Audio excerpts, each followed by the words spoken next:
Our topic or our topics are so often targeted at leaders. We are flipping it and we're targeting at everyone that is being led. And this is one of those conversations where you might not like it, but you need to hear it. So buckle in, get ready to go, because this is the take part in your own rescue episode. This was a doozy, as Bob likes to reference things. I apparently say that a lot. A doozy of a topic that Robert brought up earlier this week that we finally get to record this morning. So, Robert, share with our audience where this is coming from. It comes from a pattern that I see, and I've seen it for decades. And I thought at some point it should settle down. And I see it nowadays all the time. I see it in lean coffees. I see it in webinars and things. And it's like, it's characterized by, we could do fill in the blank, or we could conquer the world, or we could deliver great products, or we could be agile if only ... they would get on board. And the conversation is, people are demonizing, marginalizing, stereotyping leaders. And what bugs me, this whole Metacasters, our whole 100 episodes about leadership, we put pressure on leaders. We really have. But now we're putting pressure on the people to treat those folks you're part of the problem. I'm going to throw out there, the fact that your leader sucks might be your problem. You might be treating them badly. Oh, they don't listen to me. Well, maybe you don't articulate things clearly. Or maybe you articulate them with an attitude and get in their face about it. Or whatever you do. And I see it. It's almost like it's common.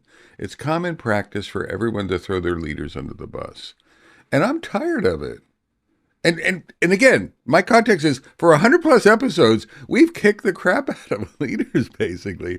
But there's another side to it. And team members need to start dealing with their leaders with respect, dealing with their leaders with empathy, understanding what they're going through, treating their leaders like human beings, for God's sakes, right? They're not perfect. Like, don't look, I expect perfect behavior. Oh, my leader, they said something, they lied in a meeting, or they misled. Well, they made a mistake. Maybe they weren't an evil leader who's trying to undermine the company. Right. Maybe they just made a freaking mistake as a human being. And we vilify them like that. So I'm going to stop there and let my partner maybe fill in or react to some of that. But that sets the stage. That's where we're coming from. Yeah, this is certainly a challenge that I wrestled with as I was growing up. And not too many years after Bob and I met and started doing this podcast, I asked Bob for some help, and I labeled it as managing up. I felt as if I was good at managing sideways and managing my team, but I really was in a situation where I felt all of those things Bob is saying. I felt like the leaders I was working for were holding me back, were holding the team back. And I got frustrated with, I felt like there was nothing I could do, but I knew there was something that I could do. And so I came to Bob, and I remember there was a year in my life where I dedicated myself to getting better at managing up. And what that really turned into was understanding what it was like to be a leader, like a real leader in those CTO and VP roles that I aspired to be, that I felt, I'm like, man, I could do this job better than so-and-so. They don't know what they're doing. But as I learned and as I spent more time with those leaders and understood and asked more questions to try and understand what they were wrestling with and why they were making the choices they were making, I realized, holy shit, that's a tough job. So I understand how they are trying to manage all of the things, and sometimes there are choices that have to be made that maybe I don't like. Now, what that turned into was a really great dialogue where in that discussion, not only did I understand there were things that I didn't get, that I didn't realize, but also that leader realized that there were context gaps that they were creating. That once we had those discussions, we were both now in sync. So the answer for me was just to spend time asking, talking, trying to figure out how we could get better. It wasn't me coming in and saying, you're doing this wrong. This is bad. It was me looking in the mirror and saying, how do I help solve this problem? What can I do? Well, the first thing I had to do was actually understand the problem. So as I understood the problem, my eyes opened up a little bit. So I have been through this journey, and I have been that person that have said, I can't, how are these people leading the company? If only we had a different leader, we'd be better, blah, blah, blah, blah. Like, all those things. I have been in that seat. And then I spent some time and really dug in and learned. And yeah, I get it. I mean, one thing Smedekester Josh said is he used the term "we" several times in that. That means he got in the game with the leader. So that means he opened the door to conversations, and maybe that conversation would be, oh, and Josh would be like, oh, I can help you there. I can partner Right. with you there. So not just can I judge you. This is what pisses me off. Everyone is in the stands, commenting on the leadership, and it's like get in the freaking game, right? Become the leader. That was the cool thing about Josh's journey. Not only was he learning, he became, that was the stepping stone, that setting a different mindset and the respect and the understanding and the empathy and the partnership building. That was the groundwork for him becoming a leader, is understanding that instead of being a judge and a jury and a complainer and a whiner and a pointer outer of stuff that's wrong. Yeah, there's a shit ton of stuff wrong everywhere. What leadership is grabbing hold of that and starting to put strategies together to improve on those things and with people. So it's that help, and then there's a magical thing, offering to help, and you own it. So you flip from the observer side, pedestrian side, in the stand side, to get in the game with your leader in some fashion. And I'm not talking about don't bring me problems, bring me solutions. That annoys me. That whole leadership thing. I'm talking about this is you engaging in the partnership, you engaging in empathy. It starts with getting rid of that crappy judgment, right? I'm telling you, leaders are not approaching you that way. They may be whiny and they have spiny maybe outsides, but they are not sort of marginal. Most leaders are not marginalizing, stereotyping, dealing with people like everyone is evil on my teams. Everyone is lazy on my teams. I've met very few leaders that are looking at the teams with that sort of binary view. And you but you're looking at the leaders with a binary view. So stop it. Yeah, I think to my journey, and I'm I'm 50, and I would say I didn't really become the leader I needed to be until my late 30s. And I started my leadership journey Yeah, earlier than yeah. many and probably earlier than I should. So it took me time to figure that out. So understand that the leader that you're complaining about may only have 3, 4, 5 years of being a real leader, of trying to become the leader they aspire to be. So give them a little bit grace because this is hard. We understand that. And yes, as a leader, you have a responsibility to deliver, to be a great leader. But there is a journey, and a thing that really opened my eyes to that was after I had learned how to become a leader, one of my children was playing sports, and they had a rough weekend, and they got pulled out of a game, and my child didn't understand. So I talked to them after. I'm like, "Hey, what happened? Are you okay? Do you understand? Did the coach talk to you and explain why?" And no, I was so confused. I'm frustrated, Dad. I'm sad. Like, I just want to get better, but I don't know what I could have or should have done better. So I took that opportunity to talk to the coach and say, "Hey, I am not here to judge the decision that you made. All I'm asking is that you can have a discussion with my child about why so that they can understand and get better because that's all that they Yep. want." So again, I'm not here to say I can't believe you benched my kid or whatever. Kid was having a bad weekend. I get it. Totally should totally should have done it maybe sooner. But but my child wasn't clear on what they should have changed or what led to that. And it was one of the best responses that I ever had in a situation like that. And the coach was very thoughtful. I was like, okay, I hear you. Um, what I ask of you is I'm still learning how to be a coach. I've been doing this for 3 or 4 years trying to coach my son who's playing with your kid. So I hear you. I understand. I'll do that. But I'm asking you to be patient with me as I try and get better at this. And I was like, that's freaking Yep. amazing. That's awesome. And that's exactly the kind of person that I want leading my child through this part of their life journey.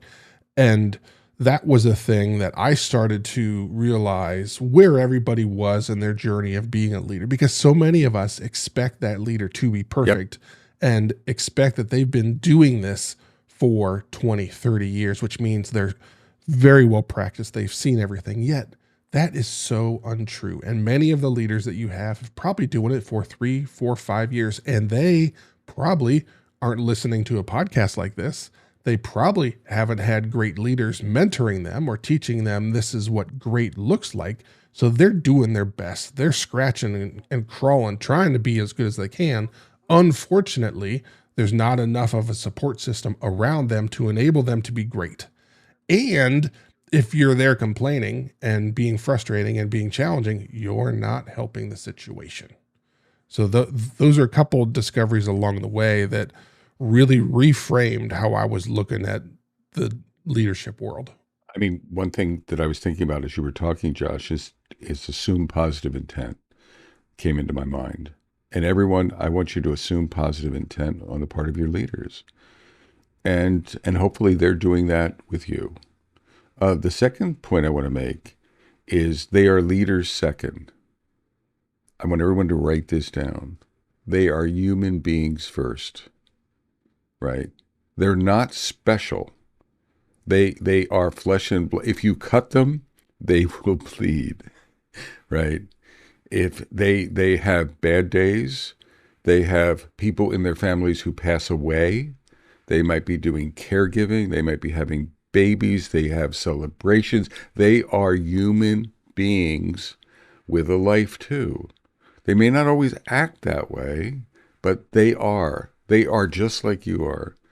So there's this stuff of org charts and titles and levels and power dynamics, etc. I get that. But what I'm encouraging you to do, the essence of this episode is treat them like a fellow human being on the planet Earth. And that'll go a long way. That will go an incredibly long way of helping them and helping you grow.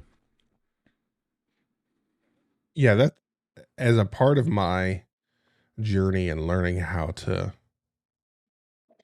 um, lead upwards or coach upwards, as I began to discover that very thing that Bob said, that they are human too. They are struggling. They're doing their darndest. They're trying to be as good as they can, but there is not a clear path in front of them how to make that for various reasons. I switched my stance. Now, anytime I talk to a leader, I try to spend time speaking to them as a human.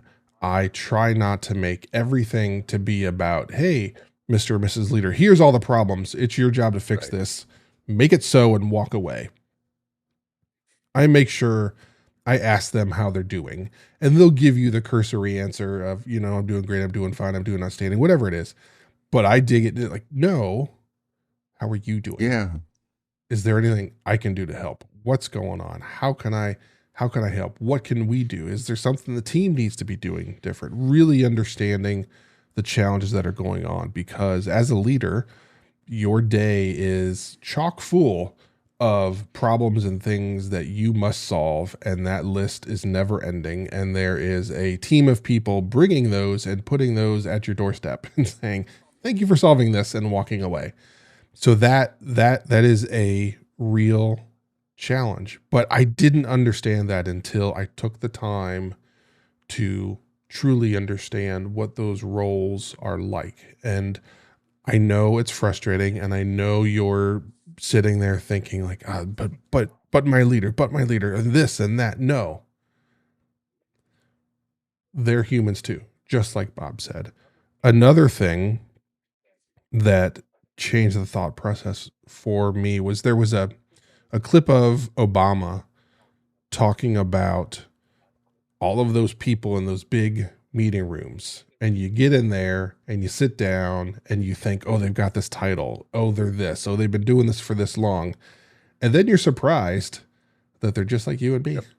And they have problems and they have challenges and there's things they're scared of and they're uncomfortable and they don't know how to handle a situation. Everybody's wrestling with that. There's this expectation, this thought, this assumption that with that title comes a certain uh, perfectionism and having all the answers. And it's quite the opposite. It is quite the opposite. So, really understanding that journey that your leader's going through. And I have been on both sides, and I certainly understand everything Bob's saying. Having been the person complaining and the person being complained at, I understand that. Another thing I hear, and around this is they signed up for it, right? They became a leader. Hey, Bob, they're signed up for that job. That's their job. That's their job to make those decisions for us. That's their job to give me more money. That's their job to appraise me, to appreciate me, to applaud me. That's their job. They're dropping. You're right. They signed up for it. But again, they're humans. And you can sit there from the outside and nitpick that, and that will not improve the system at all. In fact, it will erode the system. There was a guy, I forget, he wrote a book. He's like, I think he's Portuguese, uh, from Brazil, and he wrote this book. Is like a lean, agile book. And one of the things he said in there is like 30. He made this gross statement, and I've seen it quoted in other venues, magazines, that 30 to 40% of managers are schizophrenic.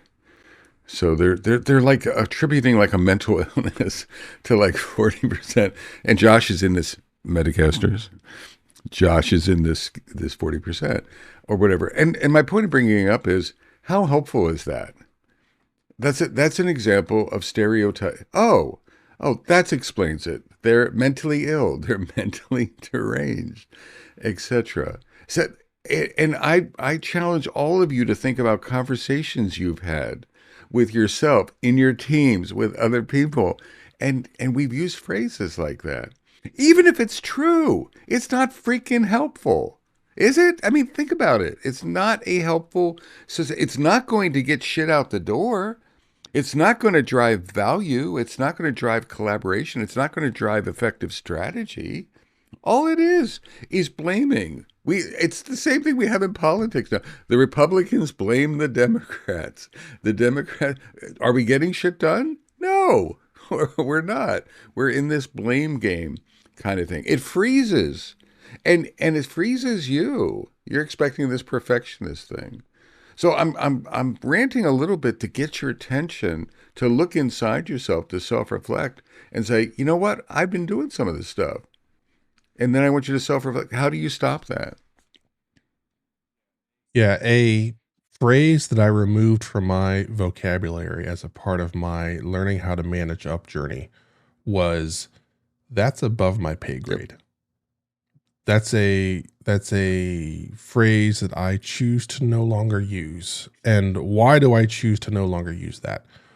Um, what I now do is I seek context. I seek to understand why a decision was made, and I ask the questions and I try and connect the dots, or I try and help the leader connect the dots for me and help me understand so that then when something like that comes up in the future, I can be a support system. I can be something to bounce something off of and to ask them questions and to say, hey, what do you think? But I hear so many people so often of like, oh, I don't know why they did that. That's above my pay grade. And they grumble, grumble, grumble. Um, but how does that help? All that does is that like washes your hands clean of a thing that's frustrating and says, "Oh, that's not my problem. That's not my responsibility. They did it. They're silly. That's their fault, and we're never going to succeed because I can't I can't influence that at all." But if you start asking, and if you start asking clarifying questions, that will change the game. So I would really encourage you to remove that phrase from not only the words that come out of your mouth, but from your thought Exactly. process and really try and engage and understand. And you might get stiff armed the first couple times that you ask, but when it is perceived and when your leader or leaders really understand that you are there simply to understand, a couple things are going to happen. One, you're going to gain some of that clarity that you're looking for, but they'll start to realize, oh, this person's here to help. This person wants to dig in. This person is willing to listen and understand what the challenges are and might just be able to help me make this happen. And that engagement changes. But it is you're going to have to launch into that and you're going to have to trust that. But that's a thing that I would really encourage everybody to stop doing. Well, everyone, I want to land this. I don't want us to sound too preachy, but we have been on a soapbox, and it's an intentional soapbox. So whether you like it or not, this is a hard message, but it's a real message, and there's a real problem out there. And it's going to take, you want to, so I'm going to do it again. You need to flip the script. It's not just about improving the leaders, it's about improving everyone. And it's being self aware. So consider yourself flipped off, if you will. And I had to. And really reflect on what we've been saying in this episode. Josh, any last words? No, as usual, you have stuck a fork in it. And I think we nailed it. So Metacast, we stabbed it multiple Metacasters, ways. we love you, but flip the switch. Flip it over. From beautiful downtown Cary, North Carolina. In beautiful downtown Fuquay, Arena, North And Carolina. it is beautiful in Fuquay. I'm Bob Galen. So beautiful.